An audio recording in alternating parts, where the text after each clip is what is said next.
Welcome to the Select Board hearing on April 15th. If you have a cell phone, please put it on silence. Thank you. Maureen, would you lead us in the pledge? Yes, please. I pledge allegiance to the flag of the United States of America and to the republic for which it stands, one nation, under God, indivisible, with liberty and justice for all. Thank you. Can we have an approval of the minutes of April 1st, please? I'll make the approval of the minutes of April 1st, 2025. Is there a second? Second. Any discussion? Yeah, a couple of edits, Mr. Chairman. I didn't Yes. have a chance to send it to the clerk. Page 2, on page 2, the second to last sentence, it says that it was seconded, the motion was seconded by Beans. It should be David Mills. Thank you. Where are you? Right here. It says Bean, it should be Mills. Okay.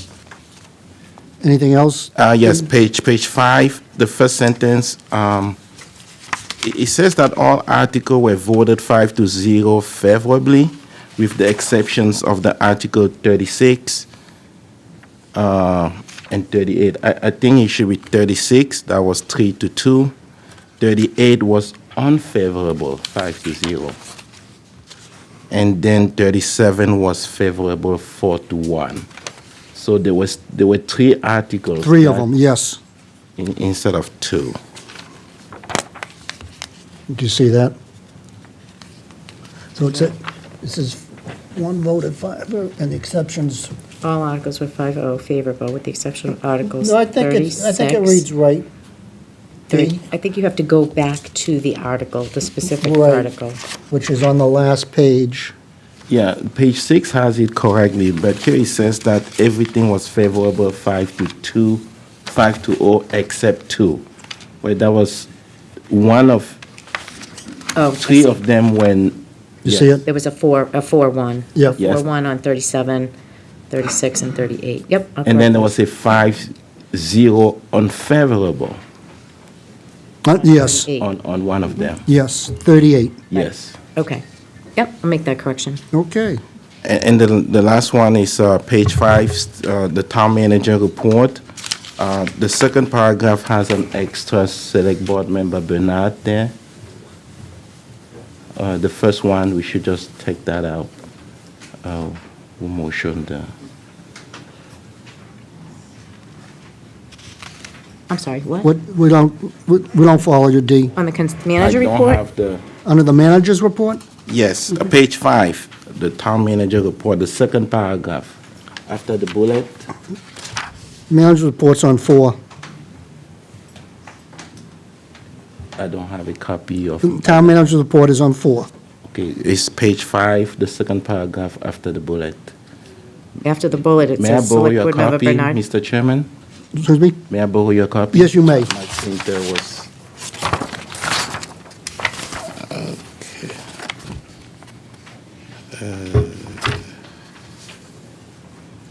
Yes, page 4, apologies. So select board member Bernard motion to approve the Bernard. Oh, the approve. consent and calendar. I Yeah. see you. Yep. Thank you. So, John, And then the last one, I'm sorry, page 1, under new public business, the spelling of Doge from Mr. Bradstreet, D-O-G-E. Got it. Yep, thank you. Thank you. Is there a motion to accept the minutes as corrected? I'll make the motion to accept the minutes as corrected. Is there a second? All in favor? Aye. Thank you, D. New public business, I'm going to call on Mr. C.L. Lyons first. Welcome. Good evening, Mr. Chairman, members of the board. I rise tonight to recognize and give heartfelt thanks to David Mills for his years of dedicated service as a member of the Select Board, capping a public life of remarkable breadth and depth in service to the town of Danvers. Unlike most who seek this role, David joined the board in retirement after already having served the town for decades as a steadfast town meeting member, an engaged committee member, and as a thoughtful and fair town moderator. When he returned to local government as a select board member after his time in the judiciary, his time away, as I like to think of it, he brought with him a rare blend of wisdom, of humility, and of principle. He approached every zoning map, every budget sheet, every town bylaw with the clarity and the insight of a lawyer and with the heart of a neighbor. He has been an unwavering champion of those who often go unheard. He has reminded us again and again, as only he can, to consider the shy student, the hungry family, the overlooked and the underrepresented, the widowed pensioner from Chase Street. That was always David's compass, and we are better for it. David, thank you for your faithful stewardship, your voice of reason, 3 generations of friendship with my own family, and your unwavering devotion to our community. Your decades of service have left a lasting mark on the town you love so deeply, and we are profoundly grateful. Thank you.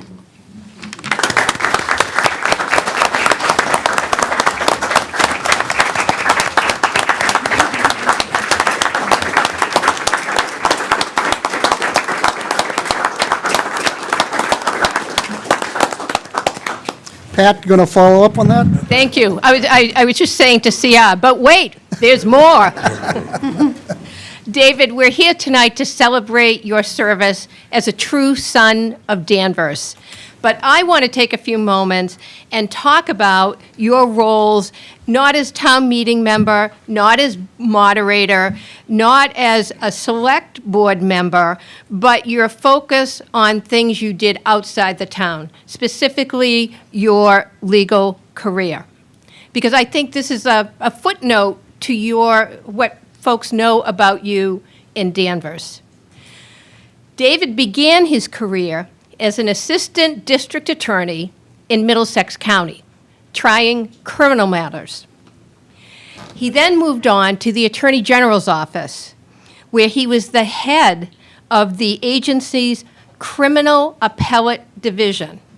So that meant that David oversaw all the appellate work that the Attorney General's office did in criminal law.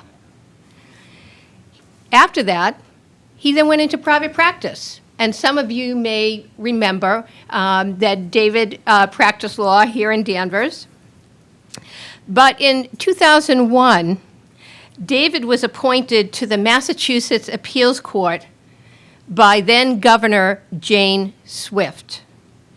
On a personal note, one of my most cherished moments of my professional career was when you asked me to testify on your behalf to the Governor's Council hearing in support of your appointment. David served on the bench, the Massachusetts Appeals Court, the intermediate appellate court in the Commonwealth of Massachusetts, up until mandatory retirement took him out of that role in 2012. Thereafter, he was appointed by Governor Deval Patrick to the State Ethics Commission. That was in 2014. And in 2019, his 5-year term ended, and David moved on. Most recently, David has been a member of the Judicial Nominating Committee. He was appointed to that role by Governor Maura Healey. That committee, so folks can understand, is responsible for reviewing all judicial applicants prior to nomination and making recommendations to the governor. In addition to all that he's done in his service of Danvers, all that he's done in his professional career, he has been a prolific educator and contributor to the Massachusetts Continuing Legal Education Program, sharing his knowledge, his insight, and his experience.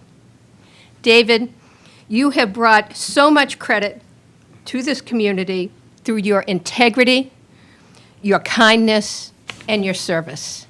Thank you on behalf of all of us at town meeting, thank you so much for your service.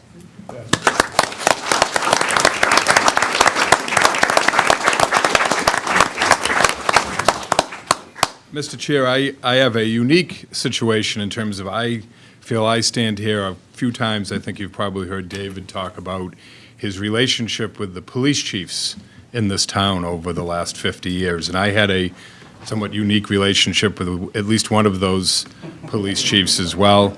And I know that if he was here today, David, he would be so amazingly proud of his old singing partner that you and Donna Spakis and the rest of the folks at the Richmond Junior High School.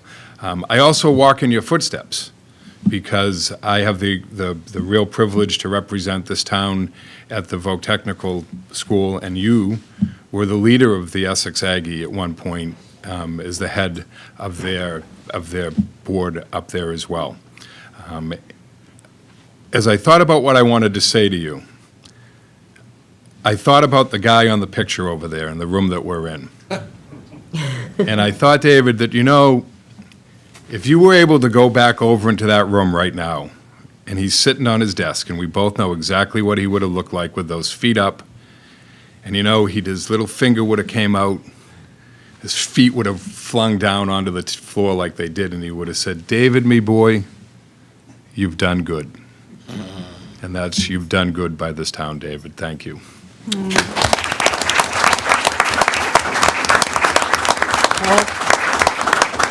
Paul Pollock, are you next? Sally's last. Okay. 2 more to go, Sally, sorry. I moved into Danvers on 60 Summer Street, and lo and behold, on 58 Summer Street, where the Mills family lived.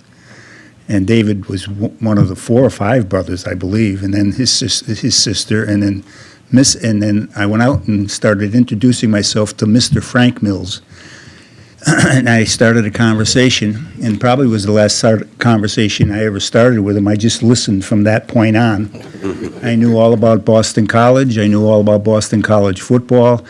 And then, unfortunately, Mr. Mills passed away, and I became close with the mother, the daughter, and the sons. And at some point, after there's been, I think, 3 or 4 different families that have moved in since the Mills family moved on. But before they did, Mom was still living in the home, and I think it was either David or one of his other brothers that came over to me one day and said, Mom's still there, and we'd appreciate it if you'd look in once in a while on her. And they gave me a key to the house. I still have the key, David, and I always remember it. And you and I have talked for many, many years. But beyond that, next to my father, who I think of often, you are the guy that maintains my strength and gives me the guidance to do some of the work that you have to do when you're on a committee or various committees in this town. I look up to you all the time. I don't consider you a dear friend. I consider you my second father. Thank you very much for all you do, and we're still here, buddy, and I'm still probably the oldest person in this room, not you. Thanks for all your help.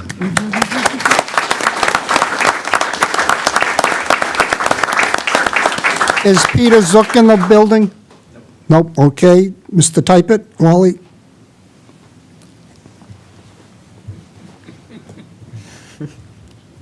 I knew the day he was born. So I have that going on anybody else here. First of all, thank you for all your service from my entire family. And just like the Lions, we've been through 3 generations of our family with you. 4 generations. I only knew 3. And I would say every one of them would have been equally as proud of what you've done for the community. But aside from all the accolades, from a personal standpoint, David and I learned to scuba dive at 15 years, when I was 15 years old. So to have a mentor from that age on, that I still see on a weekly basis at the very least, who keeps me calm and guided, it is a wonderful thing to have. And from a community standpoint, thank you even to this day for keeping my head level and putting me on the straight and narrow without ever discussing politics. And from Mom, who I was just talking to a little while ago, remind me to thank you for all you did for Dad, particularly towards the end. So from my family, on a personal level, to you, thank you so much for all you've done for the community and my family. Thank you very much.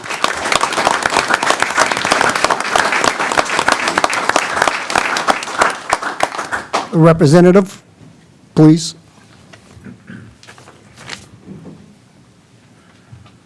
Thank you, Mr. Chairman. What an honor to be among those who are expressing great thanks. Sally. I will try to do this without. Remember when Sally was born, too.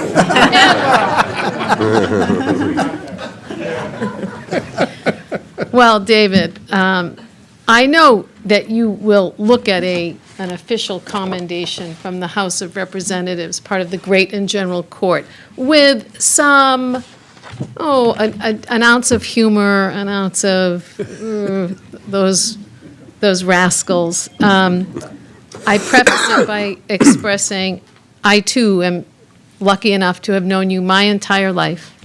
Tom and Priscilla are with us right now. But I think your value extends so broadly because people who will never know you in this town will benefit greatly from the way you have led in difficult times, your guidance, your intellect.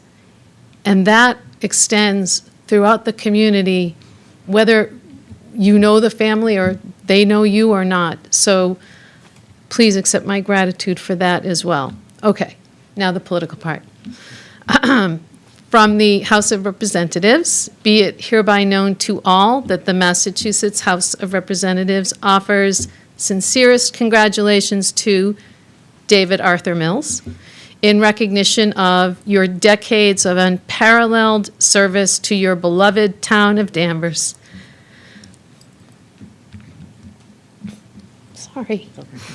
As a member and chair of the Select Board, Diversity and Human Rights Committee, moderator, Danvers Town Meeting, and with gratitude for your superb advocacy on behalf of our LGBTQ neighbors, friends, and family. The entire membership extends very best wishes and expresses the hope for future good fortune and continued success in all endeavors. Given today, April 15th, signed by Ron Mariano, he's the Speaker of the House, and me, Bagage. Thank you. And he'll know what that means. Thank you.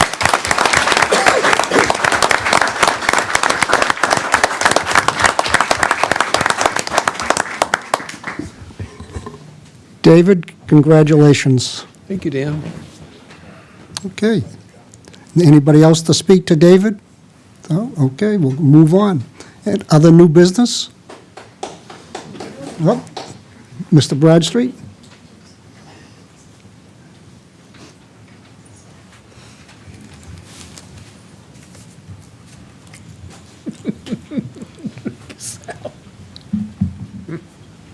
Bill Bradstreet, Town Meeting Member, Precinct 1. About a year ago, department in Danvers was recognized for its reliable service. That'd be the electric division. That was about a year ago. Second year in a row. And you were gracious enough to read this last year. Could you read it so it's there in the record again? Thank you.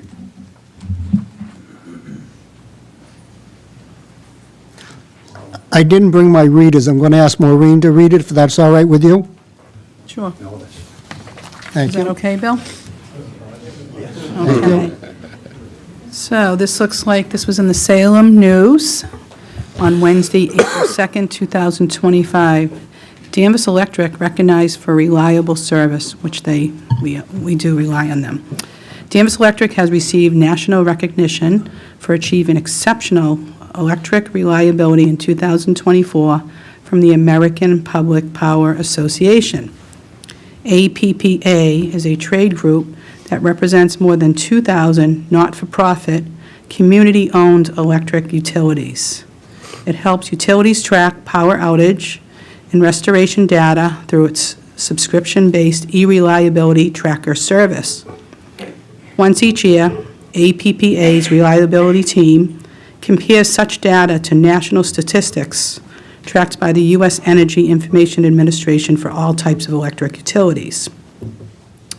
Year after year, data consistently demonstrates public power utilities provide highly reliable service. APP Director Research and Development Paul Zumo said, "The utilities recognized here are truly elite when it comes to keeping the lights on. Their communities should be proud of the hard work and dedication of their local power providers as they earn this truly deserved recognition." Nationwide, the average public power customer has their lights out for less than half the amount of time that customers of other types of utilities do. We are proud to receive this recognition, which reflects the dedication of our entire team. Danvers Electric, Danvers Utility Director Clint Allen said, "Our crews work around the clock to maintain and improve our infrastructure, ensuring reliable service for the residents and businesses of Danvers. For information on Danvers Electric and its commitment to reliability, visit www.danversma.gov/256/electric." Congratulations, Danvers Electric. Thank you. Yeah, thank you. Want that back? Okay. Anyone else with new public business? Mr. Baxter? Letter for everybody, just want to bring it to their attention.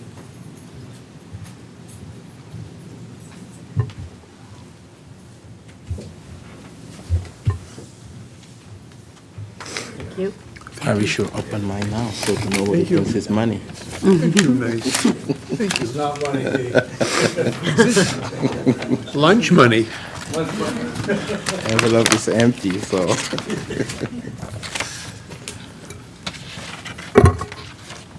Thank you. Anyone else for new public business? Okay, thank you all.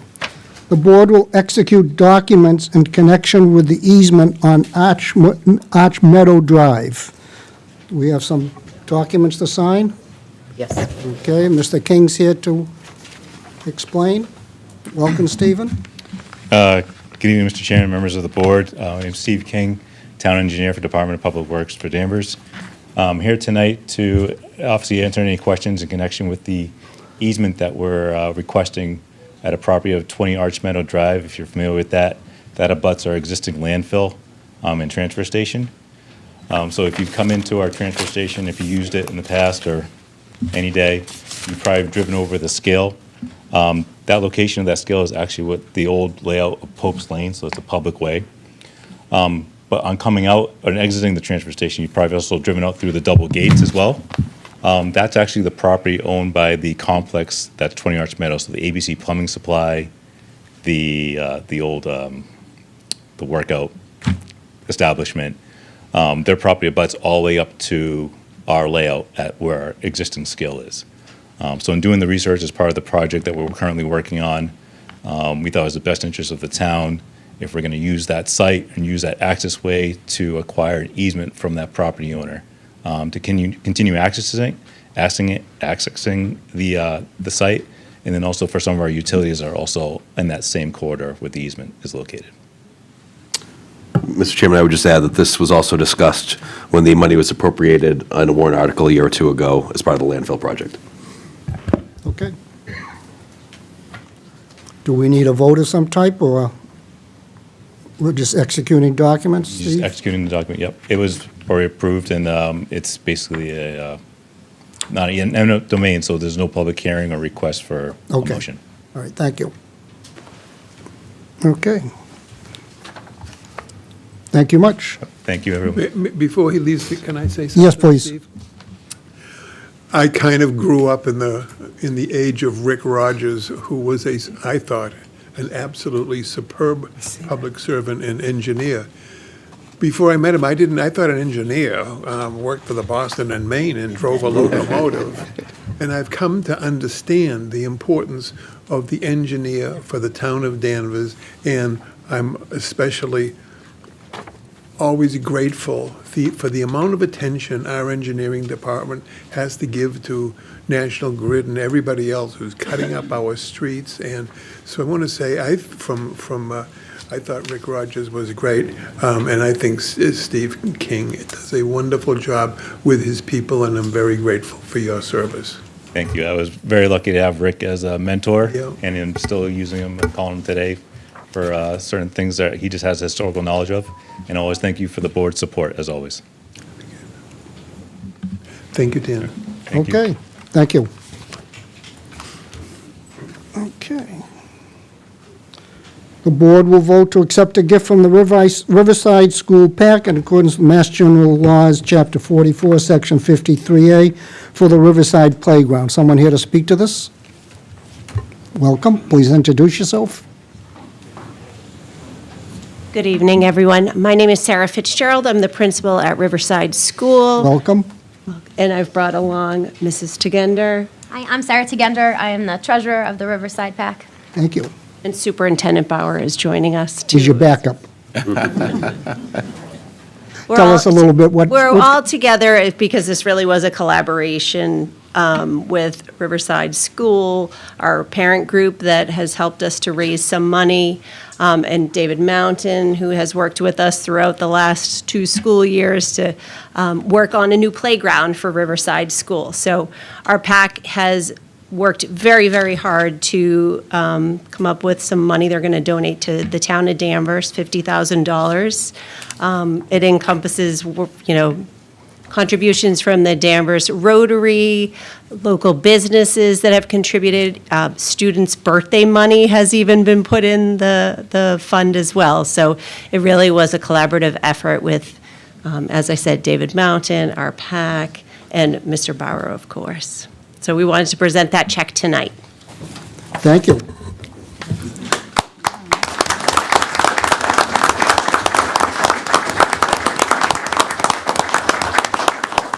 We're all very excited for the playground. Oh, great. Questions, Dee? No Comments? questions. Thank Maureen? you, thank Love the you. Riverside School, and I've been a parent on PAC committees, too, and thank you for what you all do. Mike? Thank you for the 50,000. That's awesome. Did she give it to you? Oh, I feel good about it. David? I'm very fond of Danversport. My mother and her 9 siblings grew up at 39A River Street, down the end of River Street. And I grew up as a wharf rat until I went to work at Vic's Drive-In in 1954. So anything you do for Danversport, I appreciate very much. Thank you. Thank you very much. What's the will of the board? We approve as accepted. Is there a second? Second. All in favor? Aye. Aye. Opposed? None? Thank you very much. Thanks for coming. Thank you. Have a great night. You too.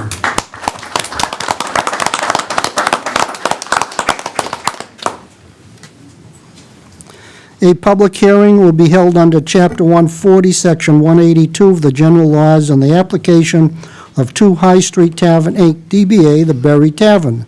Joe Bono, owner, for a modification to a 7-day entertainment license to add outdoor entertainment. Mr. Bono, welcome. Oh, you're welcome. Thank you. I have no check, but I appreciate you having me tonight. All the paperwork in order, Madam Clerk? Yes, it is. Okay, tell us what you want to do. We currently operate at 2 High Street in Danvers, as you know. We've been there 9 years, family-owned restaurant. 9 years already. 9 years, yeah. Amazing. And I appreciate everything you've always done for me. We've been well receptive in the community, and we have a license, entertainment license now for indoors. We want to have like a speaker outside. We want to open up our windows and just continue as a restaurant. We're not a nightclub or anything like that, or a bar room. Just soft music, and just want to keep it right. So the entertainment license now is for how many nights? And is there hours assigned to It's a it? 7-day entertainment license that indicates a half hour before closing with no outdoor entertainment. That's why the applicant is here tonight. A half hour before A closing? half hour before closing. What time do you close, Joe? 12:30. Okay. Anything else you want to offer? No, I spoke to some of the neighbors already that had some questions. It's probably going to be just the way business is right now. Nothing's really going to change, and if I did do entertainment, any live music outside or something like that, I would definitely let everybody know if they wanted to. I don't think anything's going to change from what we do now. So, Board, just remind you that we had Connor's Farm before us last year and put some limitation on the hours that they could operate with their noise, their Halloween spooky stuff. When Breakaway was doing outdoor entertainment, there were a lot of complaints about the noise, and we finally had to put a hard stop on them at 10 o'clock, because they kept playing beyond 10 o'clock to 10:20, 10:30. The yacht club has backed off from weddings outdoors at night because of the neighbors complaining about the noise. So I think we need to keep in mind that while Joe may have spoken to some of the neighbors, typically in these neighborhoods, there is objection to loud music late at night. Well, we should keep that in mind. Dee, any comments or questions? Is it my understanding that we don't have a noise ordinance for the town? I don't believe we do. Okay. Will it be just speaker, or will we have live music? Yeah, 90% of the time it'll be a speaker. We have our open windows throughout the whole restaurant.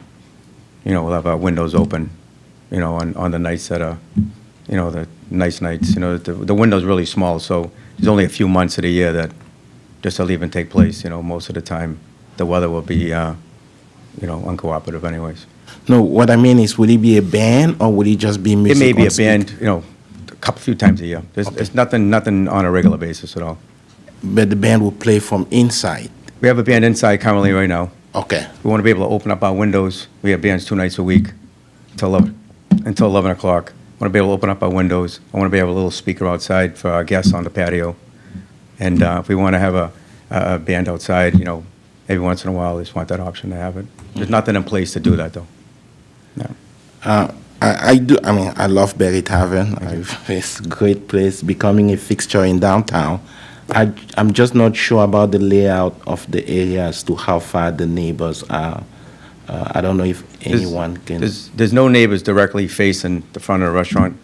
There's neighbors on Park Street, on Page Street, and I don't know what the street behind me is, but there's no one directly on High Street in front of the restaurant.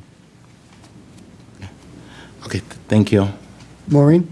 So I just had a question when you said, I thought I heard you say that you have inside music till 11 o'clock? Yeah. Okay, so you want to do this outside music till 12 o'clock? No, I think Oh. our license till 12 Oh, anyways. okay. Yeah, 12:30 is. Oh, I yeah. think, okay, so 11 o'clock's fine, I'm fine with that. Yeah. Yeah, okay, great. Mike? If there are complaints, are you willing to deal with it at Of that course. time? Yeah, absolutely. Okay. I'll give whoever my cell phone number, you call me, if I have a problem, I close a window or whatever. I care about what goes on outside, my neighbors, and as far as the guests that are in the restaurant, so I'll do whatever's right for people. Like I said, it's a restaurant. It's not an entertainment place. It's not Breakaway that had live bands until, it's just not that type. It's a restaurant. Okay. Restaurant music, when people have fun, that's what they're for. Yeah, as long as you're working That's with what the neighbors. downtown wants, right? Neighborhood? Yep, Yeah, yep, okay, thank you. thank you. David? Thank you, Dan. I appreciate the question from my colleague. I have personal experience with Berry Tavern in as much as I spend a lot of money there every week for myself. Put you on the rebate program. Oh, I know. But I've come to know the people somewhat. I don't know, we never know last names, but I know the first names. And they're an extremely polite group. I worked for Vic Tremblay at the Village Green back in 1962. He treated his employees like gold. And you know, you can tell something about the character of a person as to how he treats his employees. Well, from what I can tell, his employees are pretty much in love with him and his father-in-law over there. And I would trust Joe's discretion, because more than what we want, he wants his people to be happy, and he wants his neighbors to be happy, because he wants to continue to enhance the reputation that he has built there as a really, really lovely cornerstone of Danvers. So I'm trusting Joe to whatever he thinks he can work with. I am confident that if it has to be modified, he'll make sure that the there is prompt and immediate response to whatever concerns the neighbors have, so. Thank you. Keep up the good work, Joe. Appreciate that. Thank you. Thank you. Thank you. So my thought is, with Connor's Farm, we gave them permission with a request to come back to us before they ask for the entertainment license this coming season. I think it'd be appropriate with Joe's trying something new, that we ask him to come back at the end of the year, and we get an update and see if there's been any complaints. Is that reasonable? Yeah, that's fine. Okay. Yeah. Is that reasonable to the board members? Sounds good. Okay. I think that's good. I mean, I've called Joe on his cell phone because we were going to have a class reunion there. Okay, And good. he picks up the phone, so I always pick up the I phone. think what he says about, keeping it peaceful with the neighbors will be good. Thank you. Okay, thank you. Any other board members with comments before I go to the public? Okay, anyone in the public to speak? Yes, sir, go to the microphone, introduce yourself.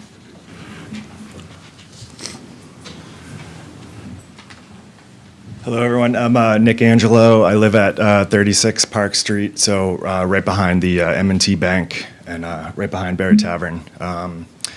So I think some concerns on the live music outside. We have heard some of the music on the Tuesdays and Thursdays from inside, and that volume is very appropriate. It's fine. So with that said, we can hear it from inside the house, and so I do have a 2- and a 4-year-old, and we'll be opening the windows soon. So a little concern, and as far as what the terms and conditions are for the live music, and how is there enforcement as far as what those terms and conditions are as well. So maybe a little bit more detail on what that looks like. If there's a specific night and exact times that it will be ending, and that would be good to understand. But just wanted to express my concern. Thank you. Yep. Anyone else in the public? Yes, Mr. Bradstreet?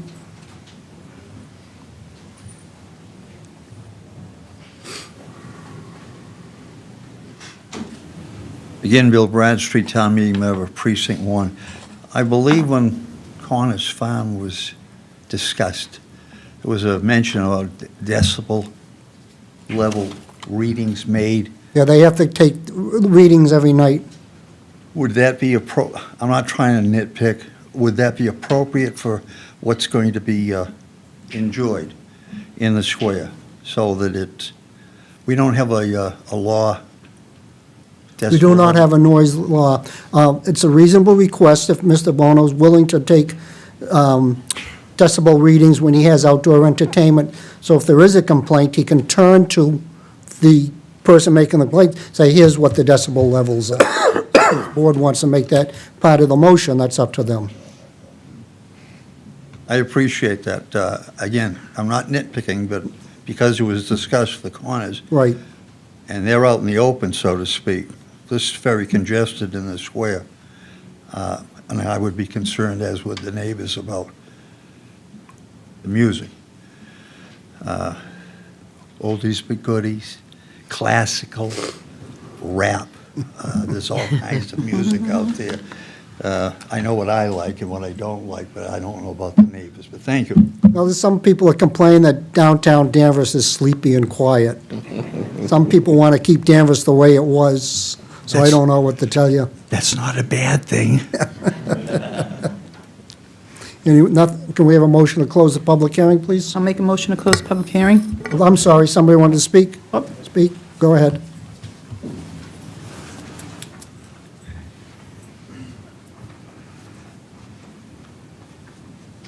Hello, I'm Alan Rooney. I live at 33 Park Street. And I just want to say that I've actually called the restaurant to complain. It was in the summer. And at that point, the windows were open. Music was inside. They were very good about then closing the windows. We appreciated that. But, it was, we were trying to sleep. And we could hear the music. So I'm just concerned now that with the idea of having a speaker or entertainment outside, what that's going to be like. We're right across the parking lot from behind the M&T Bank. And so I just wanted to express that concern. I appreciate that they were good about closing the windows, but Now, with it being outside, that may be different. Thank you, Mr. Rooney. So I assume with this license, having the outdoor entertainment, that gives them license to open the windows when they have the indoor entertainment? I would think so, yes. Yes. Okay. Board members, any other questions, comments? Well, I think Mr. Bono mentioned that if he got any complaints, the people could always come before us and talk to Joe, and then we could I hope he would wind it So down. we're not here to take complaints on No, a we're not regular complaints. basis. I so don't think- take complaints either. No, we don't like Complaint line's closed complaints, tonight. but Joe did say that he would address that, and if it didn't happen, then we go to the next Like I said, step. we're a restaurant, and this is all secondary, so it complements what we do. It's not any of the places that you mentioned. We're not Connor's Farm, we're not the other place there on Route 1. We're not playing bands 3 or 4 nights a week outside, packing 300 people and charging a cover charge. We don't do that. We have soft music that the patio can only hear, and we're going to open the windows so many times a year. Like I said, the weather's, it's cooperative, so. And like I said, I'll give anybody my cell phone number. If there's a problem, I shut the window. It's not a big deal. Not going to change and make or break our business. Dee, any comments? Yes, it sounds to me that the owner is fairly responsive to the residents when, at least the two that have spoken tonight. But it also sounds to me that they need some clarity as to what is it that we are getting. Do we have a stop time for the live music? When we have We live stop it music? right now at 11 o'clock. 11 o'clock? Yep. Okay. So that will mean that the windows will be open until 11 o'clock? Yes. Okay. Do we have a speaker outside? Yes. Or is it just Yep. from inside? Yep. And it's tucked in the corner where mainly just for the people that are on the patio. One speaker I got out there. Again, like I said earlier, I don't know the layout of the area, but obviously there are neighbors that are living close by. I think the owner is fairly responsive, but I do believe that we might have to have him close the windows a little earlier than 11 o'clock to accommodate the neighbors. You So, could consider 10 o'clock on weeknights. yeah, that, Well, I think 11 is, we've been there for 9 years, and this is the first time we've come to, we're doing the same thing for 9 years. So we haven't had any complaints or any issues. People, no problems there. The band goes to 11, I can't jump behind a guy playing a guitar and close the window. I'm being honest, I'm going to be forthcoming with you, you know what I mean? I'm not going to lie to you and tell you I'm going to do that. But there are certain things I can do to accommodate some people. If there's 6 windows open, I could probably close 3 of them, you know what I mean? and there's some live bands sometimes on weekdays. We try to as- keep them, and we try to keep the bands quiet. We don't want it loud inside either because people can't hear each other talk and stuff like that. So you only got, between, 1 to 3 piece bands, and they're, it's quiet, we try to get them as quiet as they possibly can play, All set, Dee? Yes. For now? Can I just offer? Yes, please. Just so the Madam board Clerk? is aware, what I did in order to notify the neighbors, I took a 500-foot radius around Berry Tavern and came up with just about 100 neighbors that I sent letters to, of which I got one phone call where I was able to connect that resident with Mr. Bono, and he was very accommodating in talking with her and said that he would be responsive. So any issues, he is more than willing to work with the neighbors. But just so you understand how many people we reached out to and what we've got here tonight. Thank you. Mike? So, you did answer my first question. There are some neighbors here. If you're not there, is there somebody else? My whole family, my wife's there, my father-in-law, my sister, my mother, my nieces, my daughter, my son, and my mother's there right now, my sister's right there. My phone's 24 hours a day. If you can't get a hold of me, we have a big problem, so. So, but just think of it as the resident's point of view. You're in your home, you're trying to put your kids down. 100%. It gets a little bit loud. So we got to make it as easy as for them as well to be able to just, if they have to make a call, Yep. boom, it's a little loud. and then you guys gotta, I'd be more than happy to give my cell phone number to yeah, anybody. that's and then here. you have to knock it down, Yeah. right? You Yeah, know, well, somehow. if it comes to that, then. I have to. Somehow, right? Yep, I'll have to. So, okay, thank you. David? Thank you, Dan. Number one, I trust this operator. I've been around there and I've watched him. I think it would be cumbersome and not necessary, certainly at this point, to go into sound decibel things and readings and all of that. I'm confident of relying upon the good faith of this operator because he's the one that has the biggest stake in not offending neighbors or people in the town, and he is right in the corner of the Danvers Square and doing a great job. So I think less administrative regulation is appropriate in this case, which I wouldn't, because there was such repeated concern and a lack of response. I'm not going after Connor's Farm, but that's what I heard when we were listening to the complaints there, that they were not responsive. And this business is responsive, so I think we should approve what they want, and if something goes wrong, you don't have to cite him, you could just ask him to come back the next week and Joe will be here, so I believe that. Thank you. Is there a motion? Make a motion to approve as presented. Oh, No, we need specifics. All wait, right. did we close the public hearing? I did. He did. I did. Can we double, Do you have can we something to double say, do Ronnie? it? Double do it? Let's double do it, just to be sure. Let's do A it. motion to close the public hearing. Motion to close the public hearing. Second? All in favor? Aye. You missed that, huh? Thank you. No, I think she got interrupted. Okay. Public hearing's closed. Thank What's you. the will of the board? And we will approve as presented. No, I want specifics. Oh, you want please, for the specific? record. Okay, I've got to put my glasses back on. Yep. All right. That a public hearing, that we approve the application of 2 High Street Tavern, Inc., DBA The Berry Tavern, Joe Bono, owner, for a modification to a 7-day entertainment license to add outdoor entertainment. And hours? And the hours we said until, well, he said till 11 p.m. Yeah. And he'll come back to us, or if people can call, and you want to give them your cell phone number Yeah. over this mic, that would be No, great. and he'll come back at the end of the 6-1. year with a report? He can come back with the, yeah. No, at the- whoever wants it, I give it to them. Yeah, and he is, Joe, please, if anybody calls, I like what the clerk did, reaching out to the 500 neighbors. 500 feet. 500 feet of neighbors, right, but it's good. Yeah. And like Joe says, I mean, it really, we want to promote, right, the town of Danvers and the businesses. That's what we're here for, right? Yep. So I think he's very responsible, and I would approve that. I just needed a motion, I didn't need... Okay, well, I wanted to say what I wanted to say, Dan. Well, he had that opportunity. All right, and more.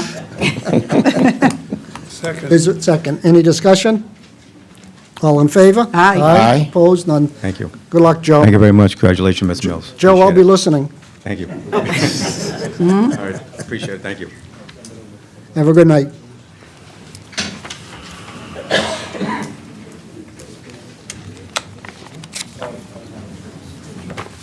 A public hearing will be held on the request to modify the previously granted application of Wakefield Associates, Joe Roberto, project manager, to occupy the public way in front of 17 Elm Street to begin construction on the building. Somebody here to discuss this, present it.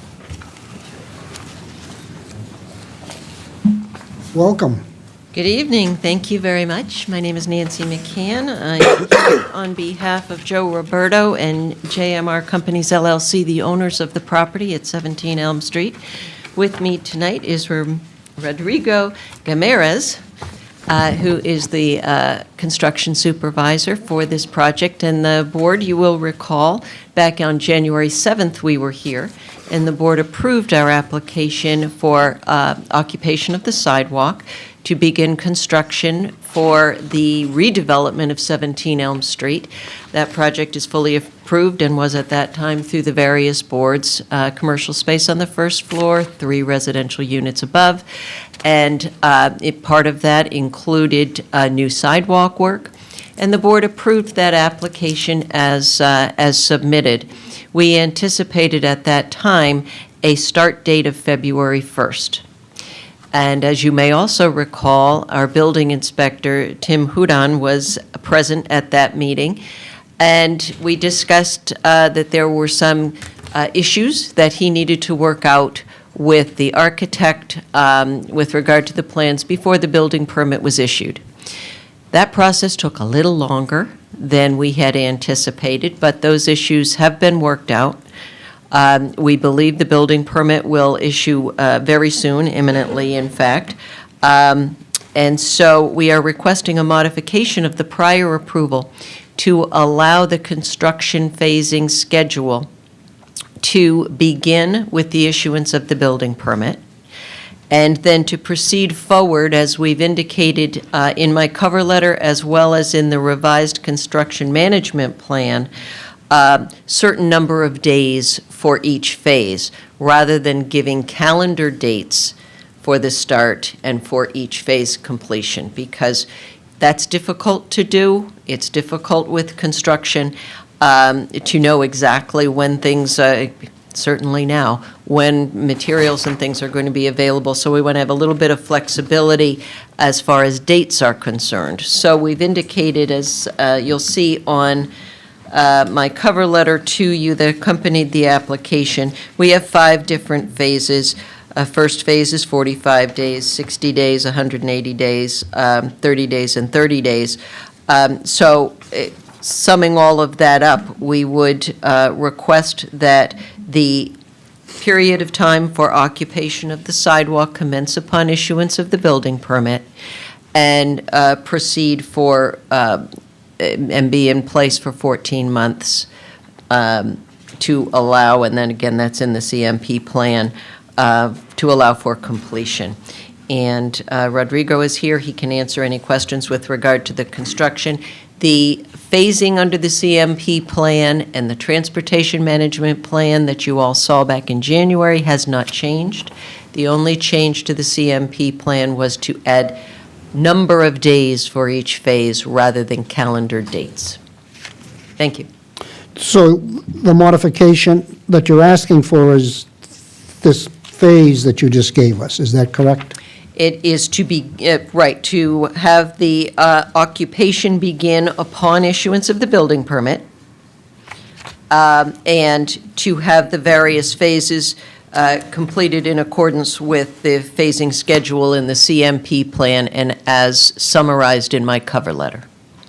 Okay, thank you. David, questions? No, it seems very competent the way it's proposed. I don't know how else you could do it neatly. Thank you. Michael? Quick question, Rodrigo, will you be on site all the time? Yes. Okay.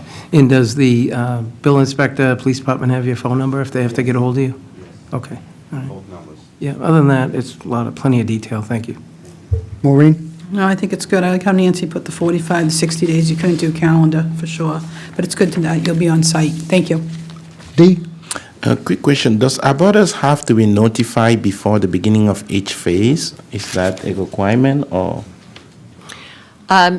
No, it is not a requirement. However, what was a requirement of the planning board approval is that we meet with staff, planning staff, and we have a discussion with regard to sequencing. And then it's typical for the construction crew and team to be meeting with planning staff, engineering, town engineering staff, building inspector throughout the whole process. But there was a requirement for a sequencing schedule to be submitted, and that we work together with the planning department so that any issues are addressed promptly. Okay, so it won't be the abutters, but it will be the town staff. That's They correct. will have to have those sequences lined up. Yes. And pardon my naivete here, when the sidewalk is being worked on, we still make sure that it's handicap accessible and all that stuff, right? Yes. Okay, thank you. This is a public hearing. Anyone in the public with questions? Yes?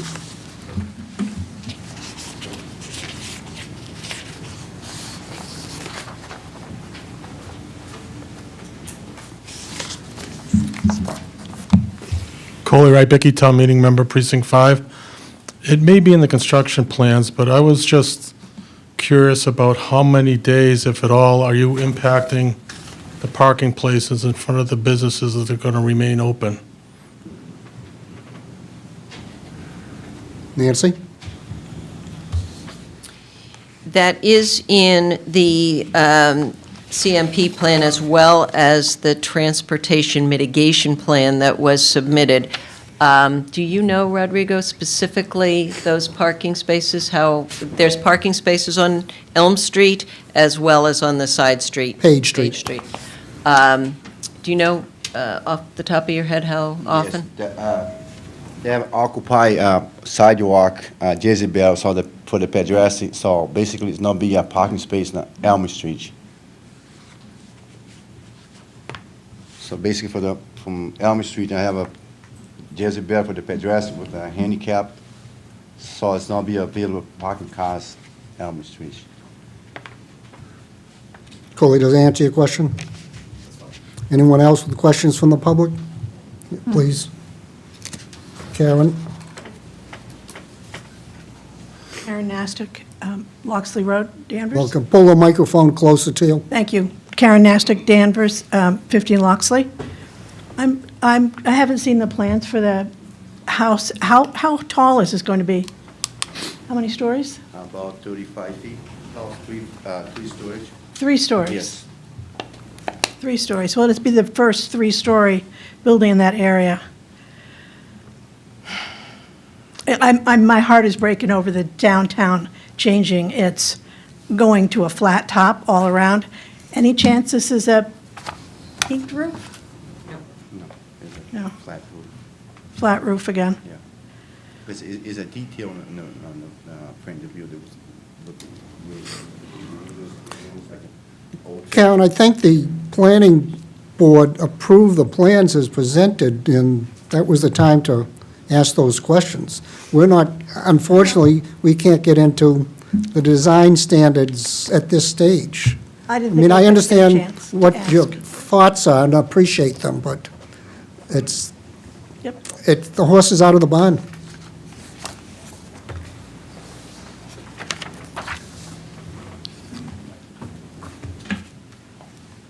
Okay. Board members, comments, questions? Close the public hearing, please. Make a motion to close the public hearing? Is there a second? Second. All in favor? Aye. Thank you. Board members, what's the, I will approve to request to modify the previously granted application of Wakefield Associates, Joe Roberto, project manager, to occupy the public way in front of 17 Elm Street to begin construction on the building. is there a second? Second? Discussion? Hearing none, all in favor? Aye. Aye, opposed, none. Good luck. Thank you very much. 14 months counting from when you get the building permit. That's correct. Thank you so much. Thanks so much. Have a good night. The board will consider the application of Ed Nazaro on behalf of Bent Water Brewing LLC for a one-day malt and wine license at Endicott Park on Saturday, June 21, 25, 9 a.m., 4 p.m. for Onion Town Field Day in conjunction with and to benefit the Friends of Endicott Park. And who's here to speak to this? I'm Ed Nazaro, event coordinator for Bentwater Brewing, full-time teacher. This is Scott McDonald, our tap room manager. Welcome. And we are looking to get consideration for a one-day liquor license for the Onion Town Field Day. Tell us a little bit about that. It's a great event that Danvers puts on, and we're lucky enough to get invited to sell some of our beers at the field day. Families come down. We are there pretty much all day, and there's live music, games, everything for the family. It's great. We're all tip certified to make sure that nothing gets unruly, and it's been a great success for the past few years. Great. Mike, any questions? Going to clean up really well after the brewing of all that beer? I don't brew. I sample. And you Me guys too. can too, because we do deliver to Berry Tavern. No comment, thank you. Maureen? Is that Bent Water Brewing in Lynn, right? Yes. On Commercial Street? That's us. I've been there. We've hosted some lunches there. We weren't Oh. drinking, but, Well, you can come on by I know. and try some samples. Scott no, lets me. it's a great company. Thank you. Fantastic, thank you. D? No questions, thank you. Thank you. David? No questions, thank you, Dan. What's the will of the board?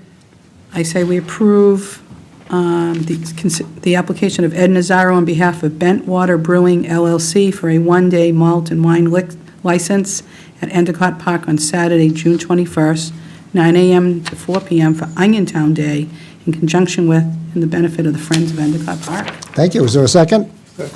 Discussion? Hearing none, all in favor? Aye. Aye, opposed, none. Good luck. Thank you Hope very you get much. a good, Thank you. Hope good to see you weather. there.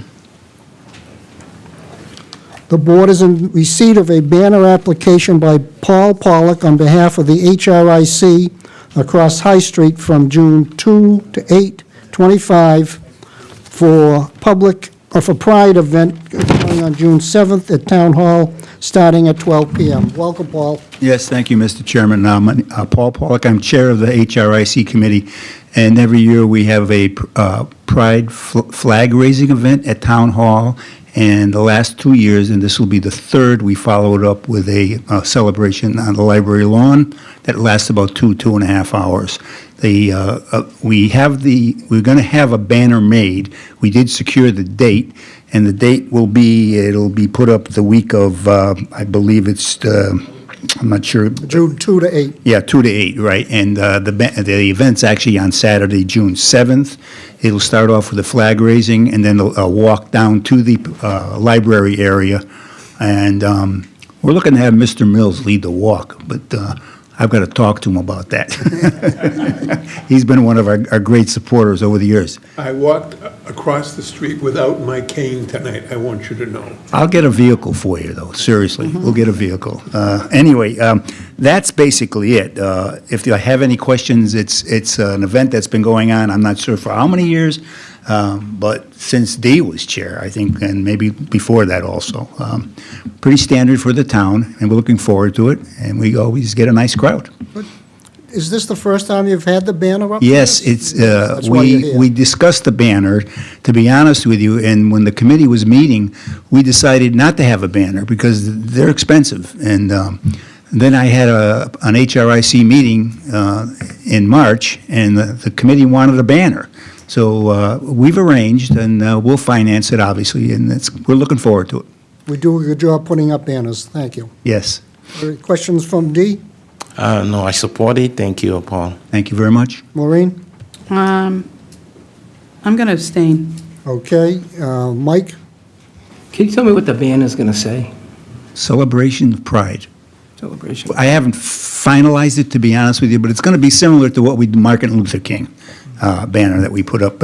It'll say the date, obviously, and the times, and then that's it. It'll probably be multicolored, absolutely multicolored. Okay? So I guess, I think it's great if you're having an event, you want to rent a space or advertise social media and all that. I think that, the door's opening for anybody to ask for a banner that might be objectionable to some and happy for others. I'm just not comfortable with the fact that we're letting town property be engaged in certain issues. Like I said, we're going to make some people happy and some people unhappy. I think the town always should be neutral, and, it's not about any particular message, it's just that we're, certain hot-button issues, we'd be letting a lot of different people come in and put a banner up on High Street. Well, no one says you have to allow us to put the banner up, quite frankly. That's why I'm here asking for support. Right. We do have a Martin Luther King event, and I'd venture to say that there's been no, to my knowledge, problems with the Martin Luther King banner, but I also would venture to say that you could get differing opinions on just the very things you might have alluded to right now. So I don't see it as a problem. I just see it as an event. It's been very well attended, and it's been non-eventful.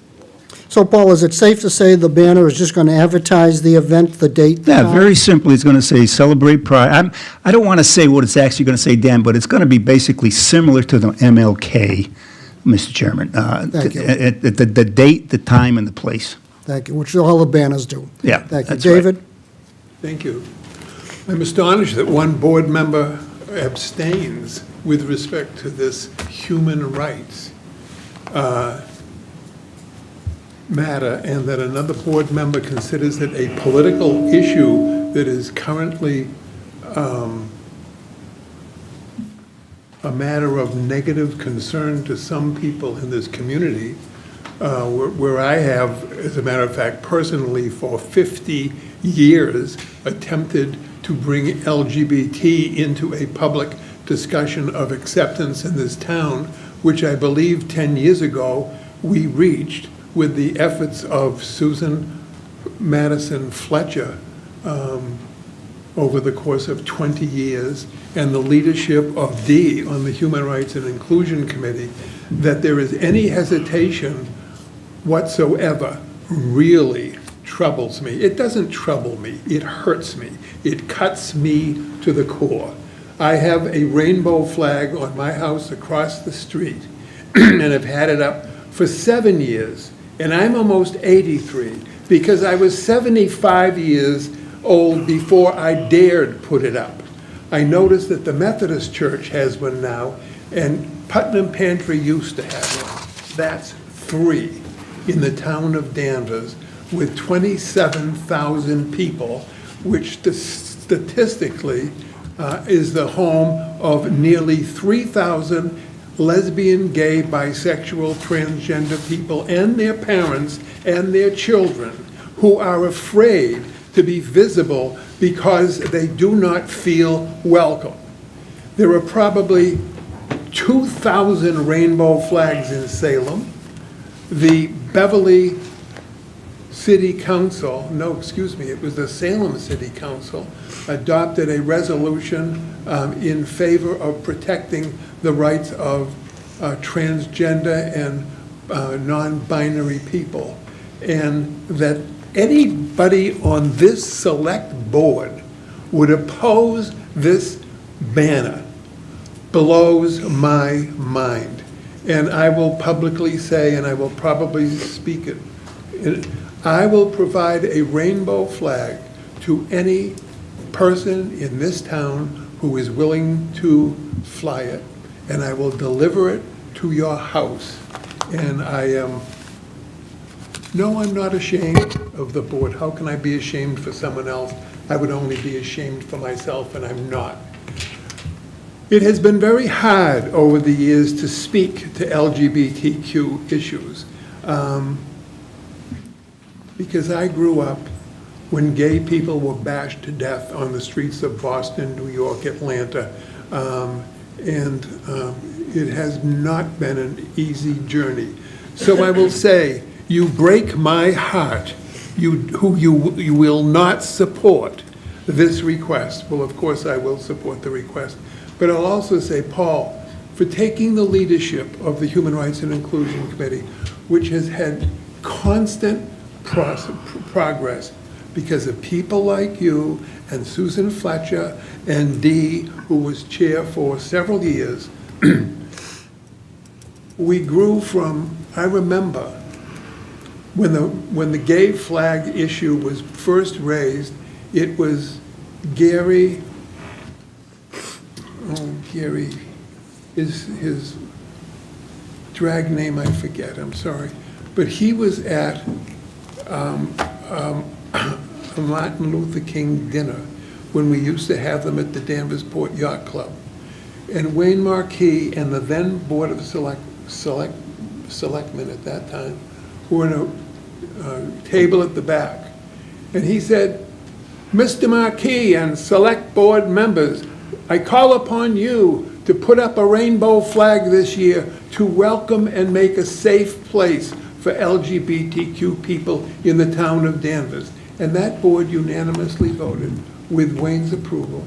And God rest him, our police chief at that time, we put a flag up on the police station. The fire station at both locations, or 3 locations, approved that. Lyons Ambulance was then at the old Central Firehouse, and they put one up. Essex Aggie put one up. So, and YMCA put one up. We had a wonderful support in the community and not a negative word. I am frankly astounded to hear negative words about LGBT civil rights in the year 2025 in the town of Danvers. Thank you for letting me speak. Thank you, David. Dan? Yes, Mike? I didn't get to finish. May I speak? You may. Thank you.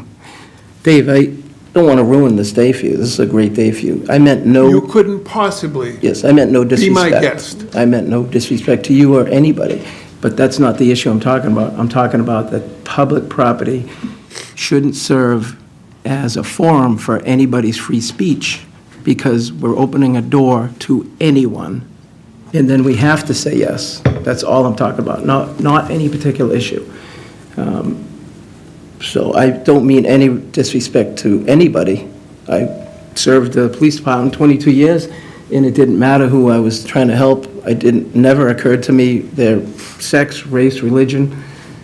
I'm just there to help, and that's what I'm doing now. So I hope that you understand that I mean that sincerely, and I do not want to take away from your day today. Thank you.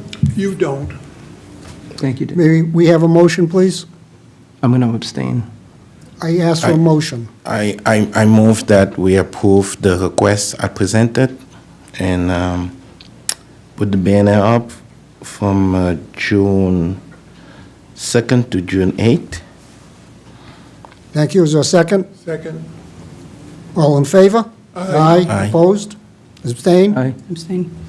Mike, was that a no or Abstain. abstain? Thank you. Abstain. Thank you. Maureen? Abstain. 2 abstentions. Thank you. Thank you, Paul, for coming.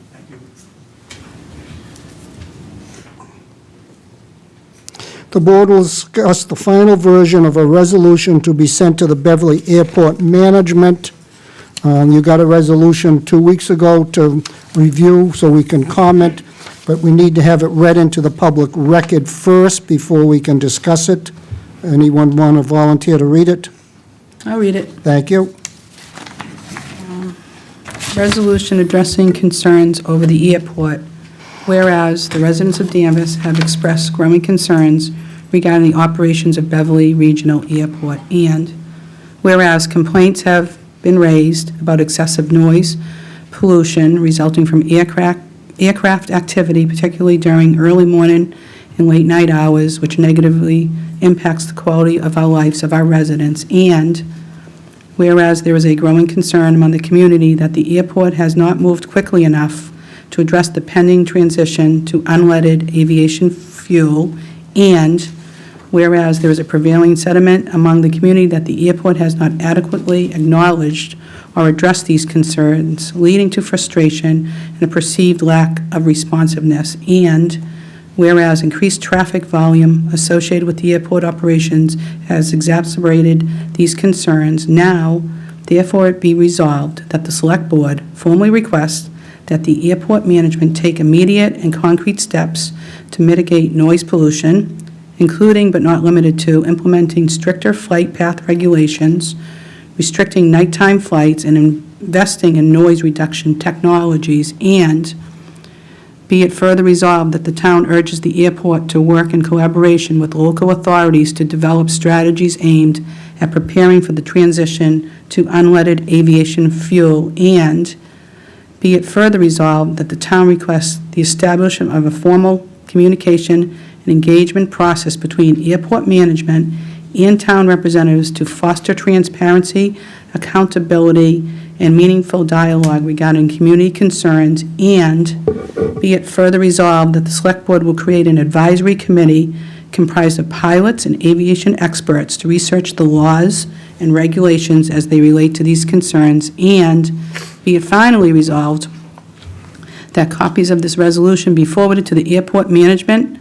City of Beverly authorities, Federal Aviation Administration, and the Commonwealth's Department of Transportation to advocate for the concerns of Danvers residents and seek timely and effective remedies.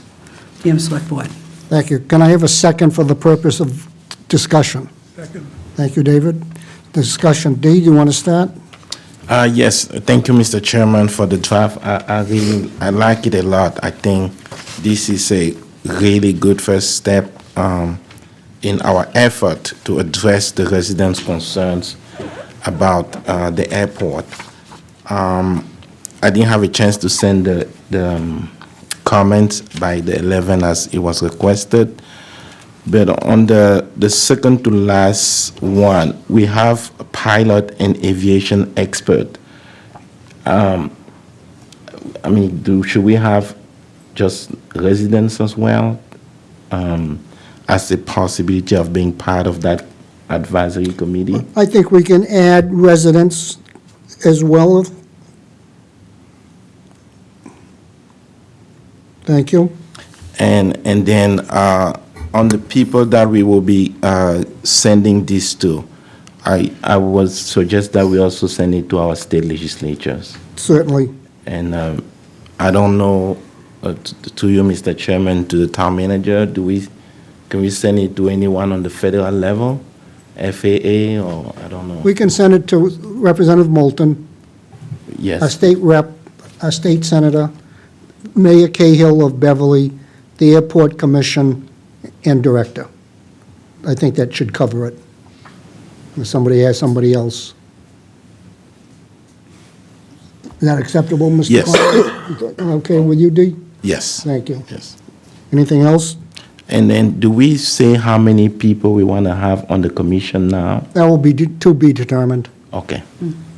Thank you, that's all. Thank you very much for putting this together. You're welcome. Maureen? No, I think this was good. I think we have to thank Mr. Zubrick for that.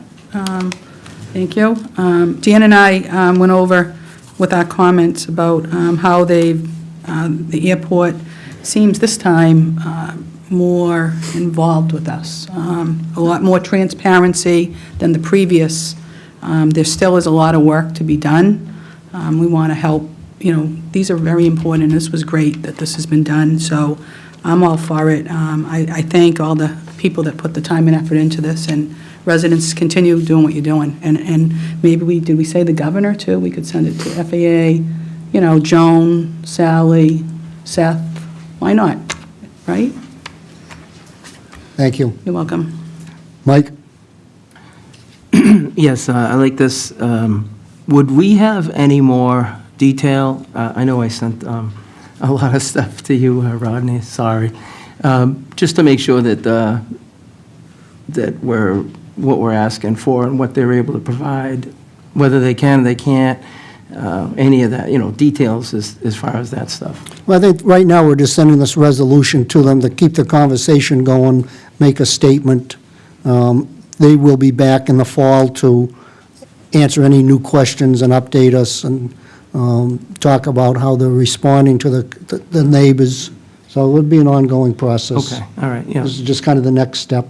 Yeah, all right, I agree David? with this. Thank you, Dan. In the final paragraph, I was just thinking that our language should be more inclusive, to say something like, and to such other appropriate offices and agencies of federal, state, or local government that may have, some import or connection. See, I don't even know if we have all of the right agencies or whatever, so, and it would be 15 of them. So if we just had some inclusive language and such other Other people as interested and appropriate. Officers and agencies Okay. of federal, state, or local government as may be relevant to the needs expressed herein. Do you have that, Kathy? Something like that? Yeah, that's appropriate. And the other thing, if I may just address the whole concept, I believe in it. I believe that the citizens have a right to expect us to try to do something to alleviate the noise and the danger. But I repeat, as I've said before, and I always have agreed with Gardner Trask, even though nobody wants to listen to what he says, we are practically powerless because it is the federal government and American Airlines and Delta and every other trillions of dollars of power of agency and the people that work in Washington to make the laws suit them. And it's like I just feel helpless and powerless to say to my neighbors, I don't know what can be done until the entire Congress changes and somehow aviation is going to be responsible. So I think that this is a good thing. I suspect that we should do that little addendum, and otherwise I have nothing further to say. Thank you. Members of the public? Mark?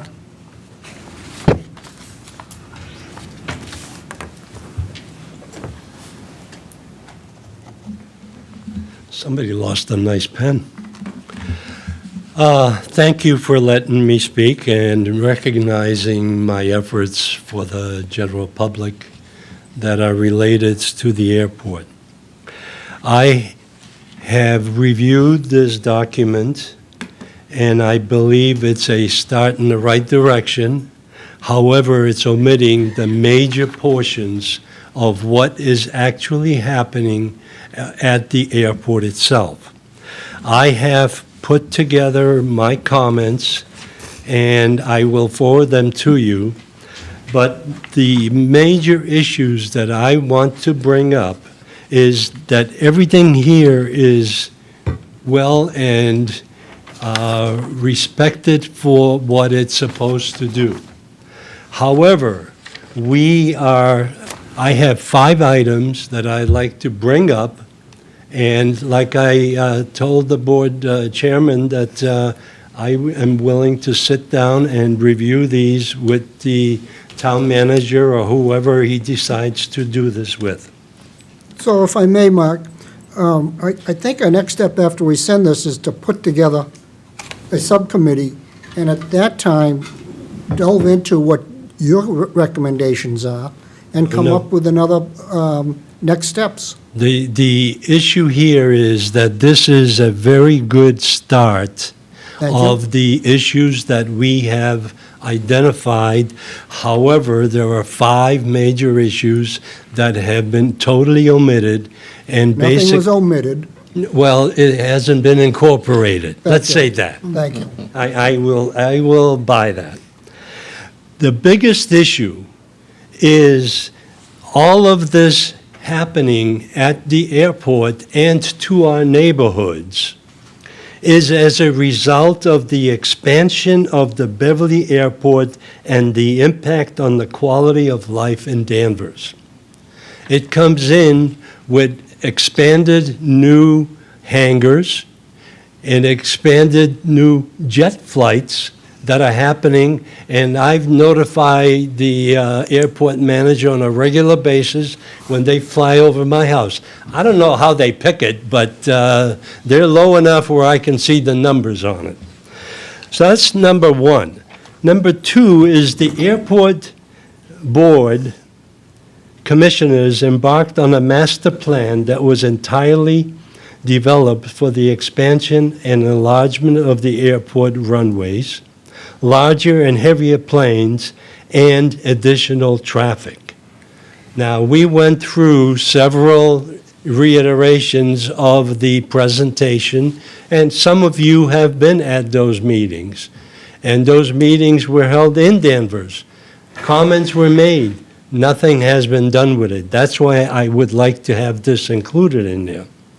Number 3 is, therefore, this select board representing the neighbors requests that a halt be implemented on the hangar's construction and further expansion of the entire runway and airport facilities until an environmental impact study can be conducted as what effect does that airport have on our residents.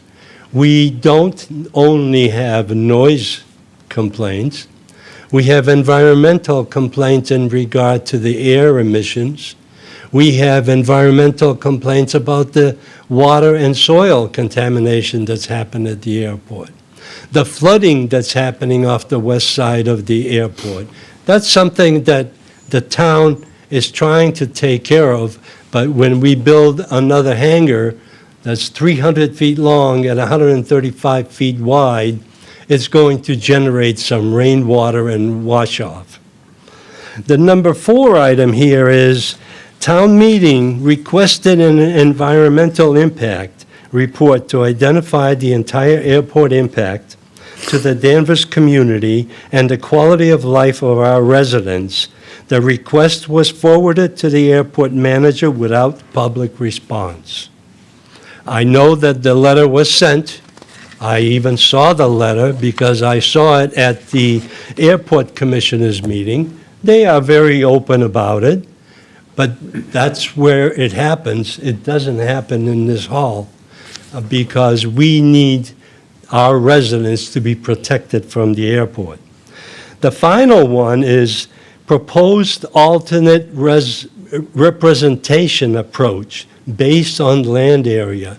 This is the 170 acres versus the 450 acres of the total airport. We have 170 acres of land that is on the west side of the airport, and it's accessed, serviced by fire, serviced by police on the west side of the airport. There are gasoline station tanks that are located on the west side. That is a fire hazard. The fire protection system for the hangar needs to be improved and not diluted to a water sprinkler system. To renegotiate the number of Danvers appointed commissioners from the current 2 to a more representative 4 out of the current 9 Beverly Airport commissioners. That's a negotiated item. And I have forwarded to the board an act that was passed, a warrant article that was passed during my tenure in 1997 regarding the 2 commissioners that we have requested at that time. And that was through legislative action at town meeting. However, that entire warrant article was never legitimized in the state legislature because it was never submitted through the legislative process that would have guaranteed those numbers. It's a handshake deal that was done with Mayor Scanlon at that time. And Wayne Marquis and I dealt with that at that time. So the town negotiated representation should be solidified by town management and the 1997 agreement revisited to attain a more equitable representation. Those are my comments to this resolution, and I would gratefully, I guess, request that these be incorporated because these are very sensitive issues that have been brewing for the last 5 or 10 years since the master plan has been issued. That's all I have, but I would be glad to work with anyone to incorporate this. Thank you, Mark. Those are all good points. At this stage, I think it's important that we move this resolution along as is and then start to review the thoughts you've brought up. We'll have a new town manager shortly. We'll get her up to speed. We'll put together the advisory committee and start to look at these other issues and see where we can have some influence. Could I make one more comment? Sure.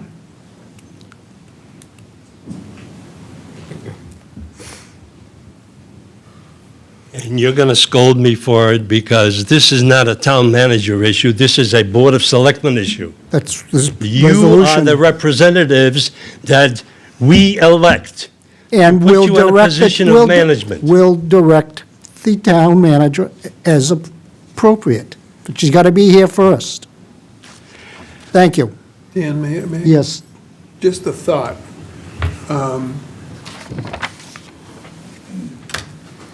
If the matter were put over, at this, I will support this letter with the kind of modification that I've suggested. I also think that what Mark has invested much of his life in and presented tonight, that if it's put over and Mark then does a red line of this document, including whatever language he believes can blend in properly with the letter, then at the next meeting, that red line version could be reviewed and perhaps either finalized or make whatever we're attempting to do to be more comprehensive. I won't be, well, if that's, I'm saying this is kind of what I'm hearing from you as a practical request in order to forward your concerns. And another week, I understand Dan, as chair, has the nightmare of trying to manage the business of the board and the schedules, and I always have thanked him for that, but that's an idea. So that's just an idea I'm putting out, and if no one else agrees, I'm going to vote tonight, but otherwise, in the future, I will not have a vote. Thank you, David. In the back. Mr. Betancourt. Tony Betancourt, town meeting member, precinct 5. The first thing I want to do is thank everybody for what they're doing. Okay, this has been 19 years that I've been following this situation. Okay, I want to thank Mr. Mark Zubrick and all the neighbors that are here. Okay, the reason being, this is a problem. Okay, we have a big problem over there, and it keeps getting pushed down the road, and nothing ever happens. We got to get something done. It's about time. Okay, otherwise we're going to lose it. We're losing the town. With all the buildings that are coming in, we're also going to lose with all these jets and all this noise, okay? We got to get smart here. It's our town, not Beverly's town. We got to take care of it, okay? That's all I'm going to do. Thank you very much. you. So at this point, board members, we have two options. Vote to pass this on as is, vote to table it to try to work in some of Mr. Zubrick's concerns, if that's possible, and kick the can down the road. So it's your choice. Well, can I speak? Yes, you I may. like what David said about adding that other language, so I. No, as amended. As amended. Dee had some amendments. Yep. And David had amendments, so Yep. it would be to approve as amended. Add that inclusive language that David Right. recommended. Correct. So if we, and then let Mr. Zubrick do his redlining, I think that would be more appropriate. So you're thinking of tabling this? Yes, please. Thank you. Bill, you had something? Bill, I just called on Bill Bradstreet.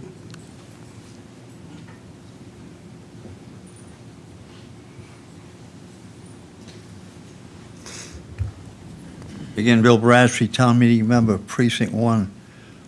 I hear all the conversations, and one of the things that keeps sticking in my mind is that the town is held hostage by the FAA.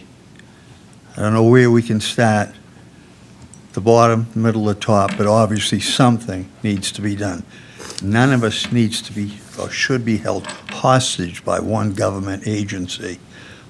I don't think that's the way this country was set up. So whatever we can do, please get us unhostaged. Thank you. Dee, you had something to say? Yes, thank you. And thank you, Mark, for all your effort. I've learned more about the airport this past year than I've ever learned. And what I also found out was that you are responsible for the 2 members, May 19, 1997. So it's all your fault. Because you were on the board when that agreement happened. I saw my signature all over this. I do believe that approving this as amended will be a good first step. I'm concerned that if we punt, then we're really doing nothing.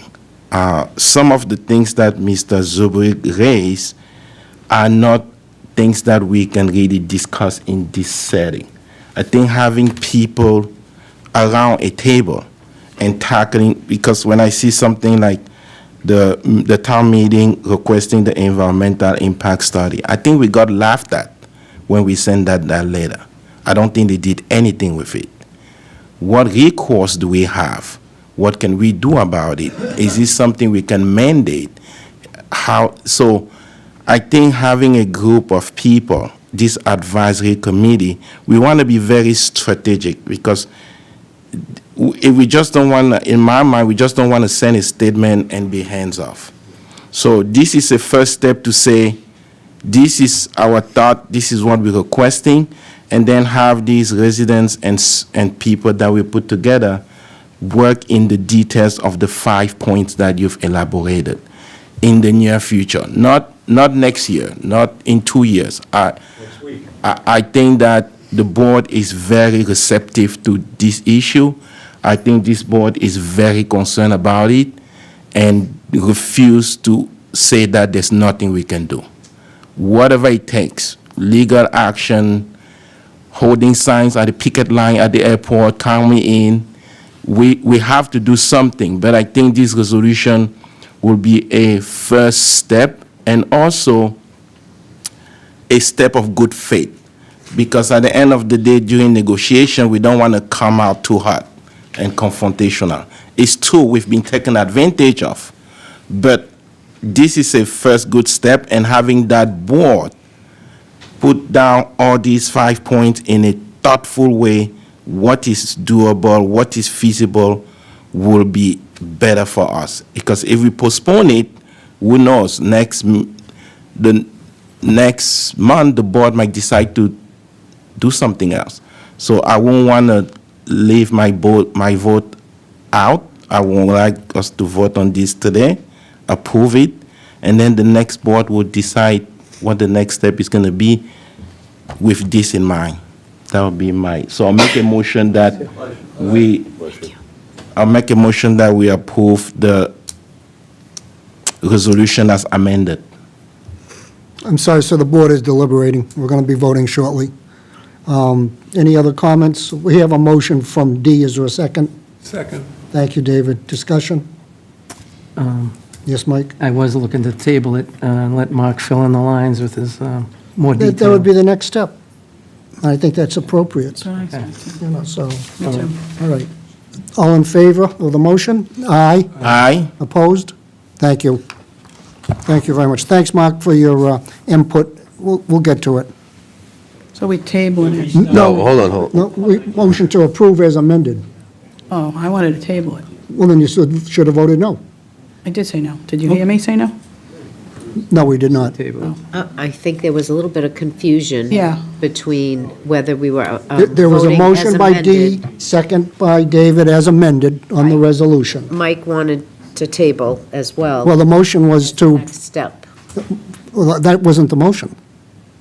The motion was made by D and seconded by David, and we're voting on that motion. Perhaps you should vote again? All those in favor of D's Sure, motion?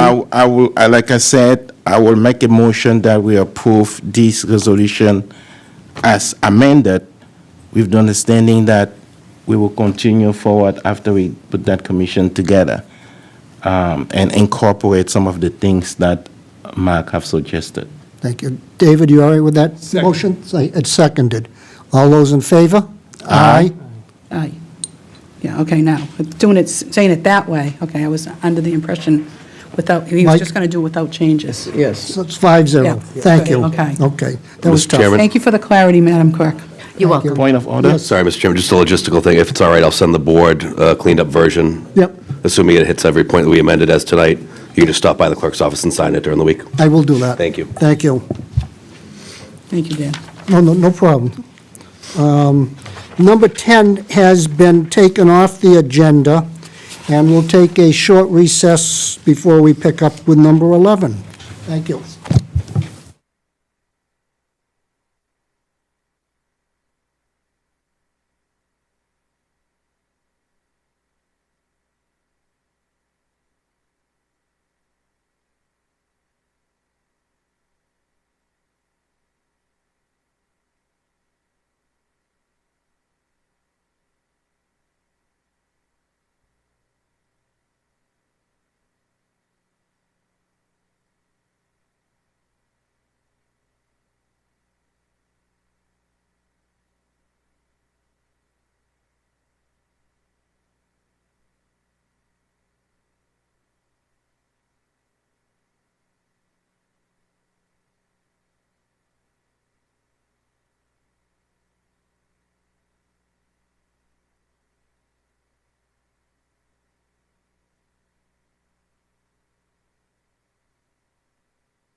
11, the board will hear an update on Resilient Danvers Casper plan regarding buildings. Mr. Town Manager? Thank you, Mr. Chairman. This evening, we are graced by Aaron Henry, a known expert in buildings, to talk to us Welcome. about the Resilient Danvers implementation update. Thank you. Aaron is a champion in this category. He's piling it on. I drew the short straw, so thank you, Board. Here tonight to talk about some of the implementation items that staff has been working on over the last couple of months as it relates to buildings. And again, the plan, I think, I don't remember when it was approved, but it's probably almost a year old now, I think. So just a quick reminder for those who may not remember the contents of the plan. Whoop, my clicker was working, now it's not working. There we go. Sorry about that. There are 6 focus areas in the Casper plan, each representing an area important to the community that we need to address in order to increase our climate resilience and preparedness. The planning process identified goals, strategies, action, and key metrics for each of these. And as we alluded to, I get to, whoop, now it's going backwards. Not sure what. There we go. I'm here tonight to talk to you a little bit about what we're doing in buildings. Oh, my budget got approved last night, Mr. Bradstreet. It went well. So first, just the broad vision that came out of the planning process as it relates to buildings. Essentially, what we want to try to do is increase the energy efficiency and encourage new development to be a bit more high-performing. Key areas that we are looking at are electrification and deep energy retrofits, energy efficiency and conservation measures, and infrastructure resilience. So this would be something like, upsizing size of culverts when they come up, all things that we think we need to deal with in the future. About a little over 40% of the greenhouse gases emitted from Danvers come from buildings. So again, that's why buildings was one of those key focus areas. All right, now it's working. About 93% of homes in Danvers are heated primarily by fossil fuels such as natural gas or oil. In my home, it's both. 75% of commercial structures use natural gas. And because of the age of the housing stock, there's really an opportunity here to address some of these energy retrofits and look for electrification going forward. So specifically, again, the plan came up with 2 goals, and this looked better on my computer screen. It's a little washed out on this one. I apologize for that. Goal number 1 for buildings was buildings in Danvers are designed, constructed, and maintained to be energy efficient and minimize greenhouse gas emissions. And the second goal was homes, businesses, and municipal buildings are resilient to the impacts of climate change. So those are the 2 broad goals. There's a host of implementation items in the plan when you look at the building section. What I'm highlighting here are the 3 or 4 efforts that we are working on presently that we're making some progress on. I'll talk a bit more about establishing the energy baseline for municipal buildings and facilities in just a minute, but we're also working, I know, through the hazard mitigation plan, which was number 10 on your agenda tonight, but we didn't get to talk about. We are looking at all of the ways, and not just Danvers Electric, but we are looking at all the ways our buildings and facilities can be better prepared to handle climate hazards, such as, adding generators to certain buildings, et cetera. We also, we think we're done. We just have to go back through and do the fine print. But we did just update the floodplain bylaw at town meeting. That was an action item that was identified in the plan. So we got to do a little bit of back-end homework on that, but we think we've accomplished that. And we also have completed and incorporated some new guidelines for the historic districts as it relates to energy and solar panels. Mr. Bradstreet, I got it in. He wanted me to say solar panels, so I got that in. So we did do some updates to the regulations in the historic district related to energy, also vehicle charging stations. We are working on figuring out a way to help affordable and low-income households with retrofits of their homes. The Affordable Housing Trust is working with Habitat on a program, and we've had a couple of families benefit from that already. I do need to do a little bit of a deeper dive to see if weatherization and efficient cooling, as specifically mentioned in the Casper plan, is eligible activity with Habitat. I believe weatherization certainly is. I'm not sure about the upgrades to the facilities, but we'll look into that. So we're making some progress on that. But the big one overall would be that we're working with the Danvers Electric to determine the municipal baseline for what our current energy use is in our buildings, facilities, street and traffic lighting, and vehicles. So that's kind of the big task that we're working on right now. That's probably going to take, I would imagine, several more months to identify all of that. So that's kind of what we're working on. This was short and sweet, I hope. I will do my best to answer any questions, but I may have to get back to you if you have anything deeper than an inch. Well, you mentioned FEMA. FEMA. Floodplain. Yes. So I'm sure you're aware that we received a letter from FEMA commending us for the efforts that have been put forth in implementing the floodplain management measures for the town of Danvers to participate in the National Flood Insurance Program. And as you implemented these measures, I want to emphasize the following. A flood insurance study and flood insurance rate map have been completed for the community. That is done. The FIS and FIRM will become effective July 8, 25. And by the FIS and FIRM effective date, the Department of Homeland Security Federal Emergency Management Agency, FEMA, regional office is required to approve the legally enforceable floodplain management measures your community adopts in accordance with Title 44 Code of the Federal Regulation, CFR Section 43D. So we had them look at that before we went to town meeting. Right, I remember So that. Basically, everything is done, but we're rolling up on the effective date. Right. So we believe we've completed everything that we expressed in this plan, and the community remains I think eligible. FEMA is happy. FEMA seems to be happy. All right, Yep. good.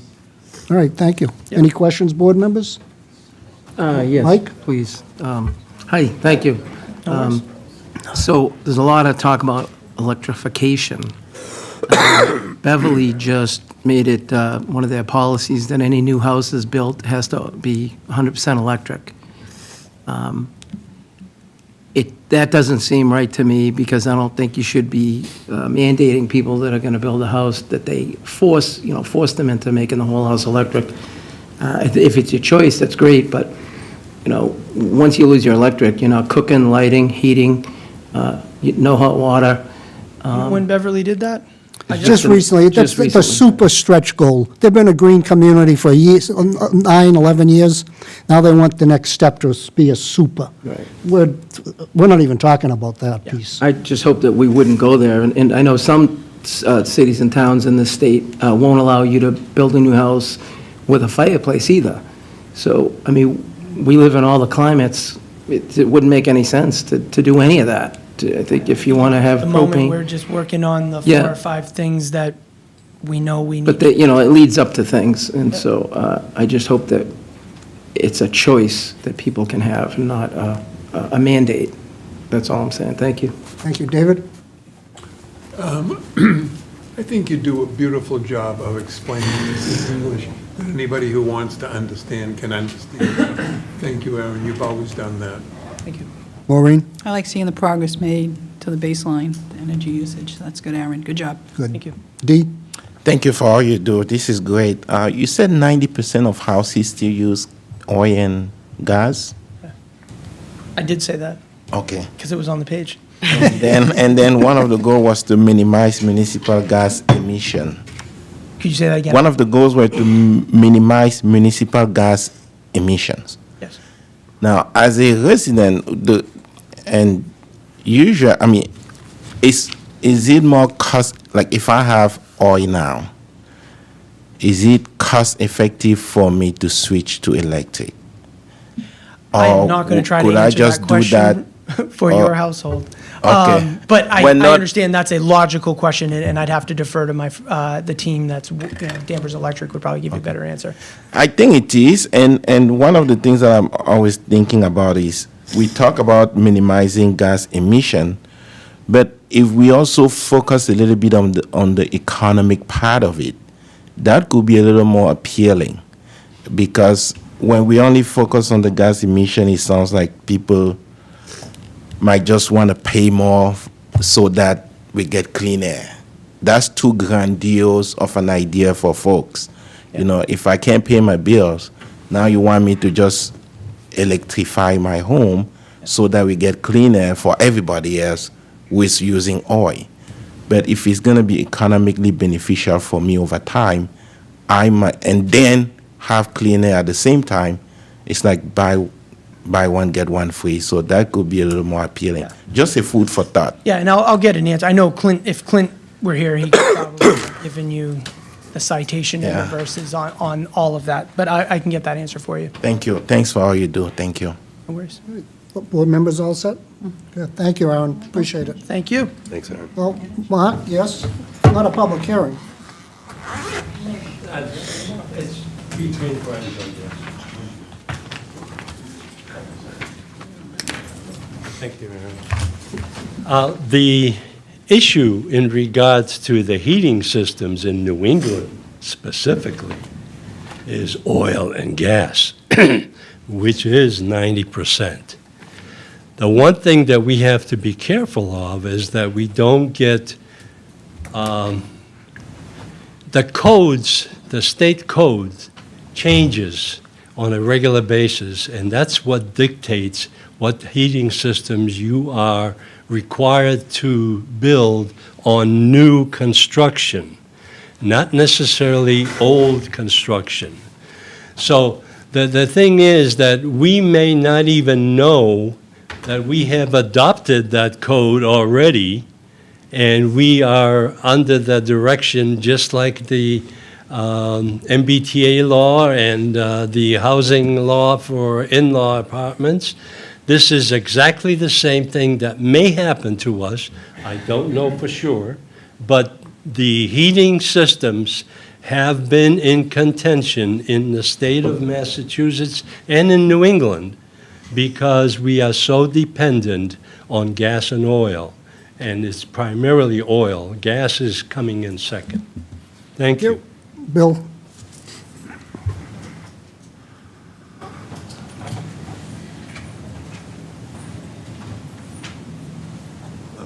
Again, Bill Bradstreet. My only comment would be to Aaron to try to, the payback or the break-even point, if we're asked to, I think Dee was getting to that, if we have gas or oil and we change to another source that isn't a pollutant, where's the break-even point? How much time and the cost of changing? Yeah, and I think each house is going to be different, whatever the answer is. Give us a general Right. bracket. Yeah, but that's a question a homeowner will ask. They want to know what the payback is. Through you, Mr. Chairman, this isn't Aaron's bill. I would encourage Bill or anyone else to reach out to Danvers Electric for the rebate program and any type of payback information. Anybody else? Thank you, Aaron. Thank you. Have a good night, all. Thank you. The board will vote to reappoint the current temporary town manager till such time as the new town manager assumes office. We gave a 6-month contract to Rodney, which expires in April. The new town manager is starting sometime in May. I'd like to extend his contract until such time as the new town manager assumes her duties, and his rate of pay will stay the same as it has been for the last 6 months. And what's that, Dan? Till she's coming May 12th, right? As far as we know. As far as we know, yeah, that week of May 12th, you know, subject to, but I'm not putting a date in here because it's till she arrives, okay? So if I could have a motion to approve this I will. extension on the contract? Yep, I'll make a motion to approve our temporary town manager, Rodney Conley, until such time as a new town manager assumes office. To At the reappoint. same rate of pay. At the same rate of pay. Thank you. Is there a second? Any discussion?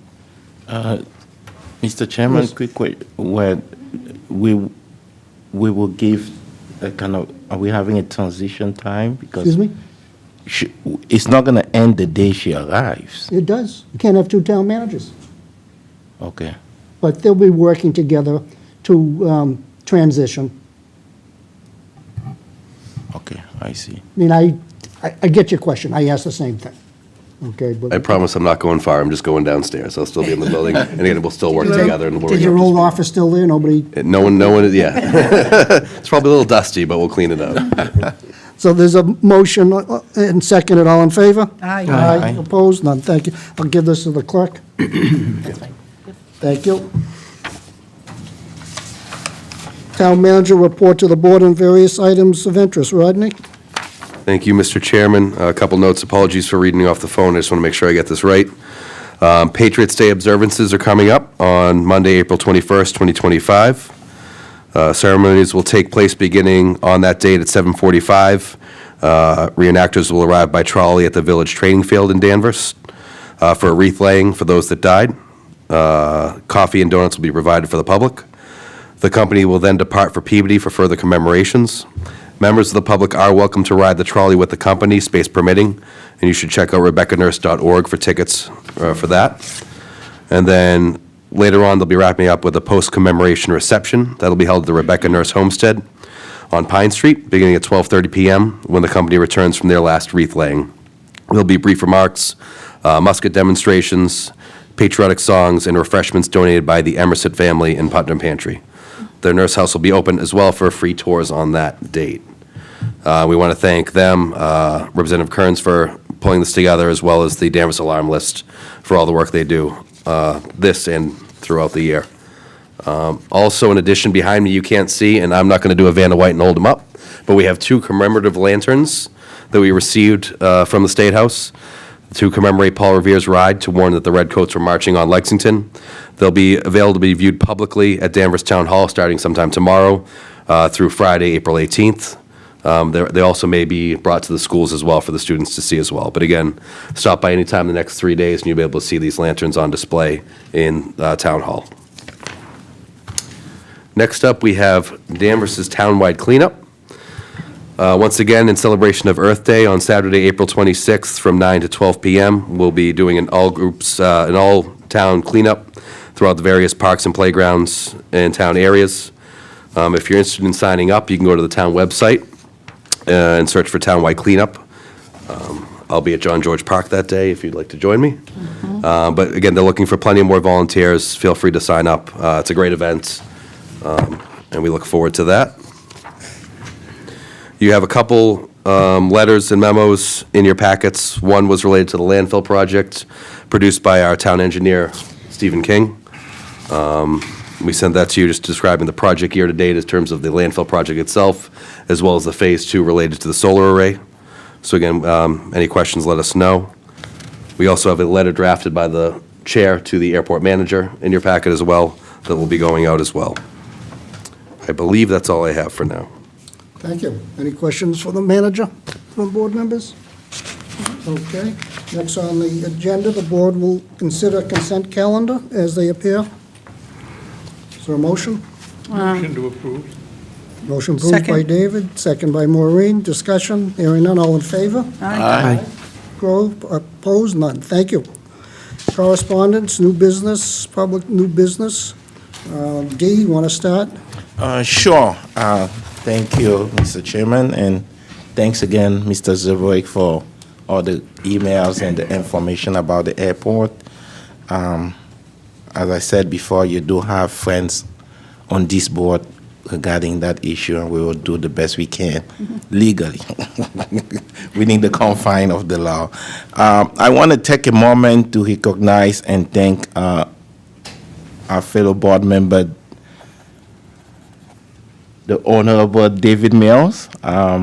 People spoke earlier, I didn't have a chance. David is like a friend, a mentor, and as he stepped away from his role after decades of incredible service for our town, I just want to say thank you.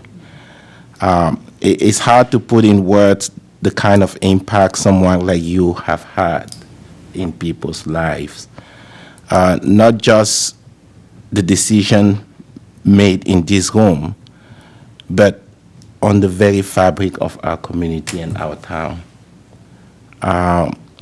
Following in the footsteps of your father that I did not know, but I've heard a lot about, You've talked to me a lot about him. You have carried a legacy of public service that stretch back a generation. Personally, David has not only supported me strongly, but has been a true mentor, and a mentor that will not agree with me all the time, but will always respect my point of view. And David, I will not forget what you've taught me. If it's not for personal gain, if it's not illegal, follow the law and go with your conscience. Your contribution to this town is lasting, and you have helped shape it, protect it, and move it forward in so many ways, always with heart and integrity. Your legacy will absolutely live on, not just in policies and projects, but in the values you've instilled in those who are lucky enough to have been by your side. We wish you all the best in your next chapter. You've earned it, and may your retirement be full of joy, peace, some good time at McDonald's on High Street with your, I don't know what you call it, senior coffee or? The coffee clutch. Exactly. Everybody's welcome. At the senior center, at the Y. I love you, David, and thank you for everything. You mean a lot to me. Thank you. Thank you, Dee. I'd like to yield some of my time to Madam Clerk. If she wants to update us on the election. I would love to, thank you. Just a few reminders. So Election Day is on Tuesday, May 6th, at the Danvers High School in the Field House from 7 a.m. to 8 p.m. We will hold in-person early voting here in this room on Saturday, April 26th, which might conflict with, Earth Day, is that the, cleanup day. cleanup day. But maybe you could work it all in. So it'll be here in this room from 10 a.m. to 4 p.m., and that's also the last day for voter registration. And then the deadline to request vote by mail is Tuesday, April 29th. And I can answer any questions. if What anyone- about absentee ballots? Same day. Same date, not Same. before? No, it's absentee vote by mail, it's, The same thing? right, you're going to get a vote by mail. Okay, thank you. Yes. Thank you. Any questions? No, none, okay. Maureen, your turn. My turn, okay. So, David, I want to say thank you very much for everything you've done for this town. I go back to the fixed drive-in with Ernie Tremblay and Vic Tremblay days, too. And it was wonderful to hear what everybody said about you, all the years that you've given your service to this town. We greatly appreciate it. And I might be one of those coffee people and meet you at McDonald's, and say hello and get a cup of coffee, and look forward to any information that you could share with us on moving forward with this board. And I just want to thank you very much for all the years that you've dedicated to the citizens and the taxpayers of Danvers. Thank you. Thank you, Maureen. Mike? Yes, Dave, thank you. Congratulations. It's been quite a career. And I also want to say, Dan, I'm not sure who I'm going to be sitting with next meeting, so I want to thank you, too, in case, I don't mean it, I just mean it. I understand, appreciate it. To say, I appreciate both your experiences and what you guys have showed me. Obviously, I have a long way to go, but I appreciate both of you guys. Thank you very much. Thank you. So I'm going to leave it, David, for last, but at this time, I would like to respond to some correspondence that's going around. A week or so ago, Saturday, I was offered the opportunity to put up a sign in front of a business, and I thanked the owner, but went back later and explained why I won't put a sign up on a business that will be coming before this board for a license for anything at all. And I don't think it's appropriate for a sitting select board member or a candidate to take advantage of a business and put up a sign. The other reason that I don't think is right is I don't think it's smart for a business to get involved in local politics and put up signs. I don't see where it does any good for their business. They should stay neutral at all times and my signs don't go up on a local business. Thank you. David? Take other people's signs down. David, it's your turn.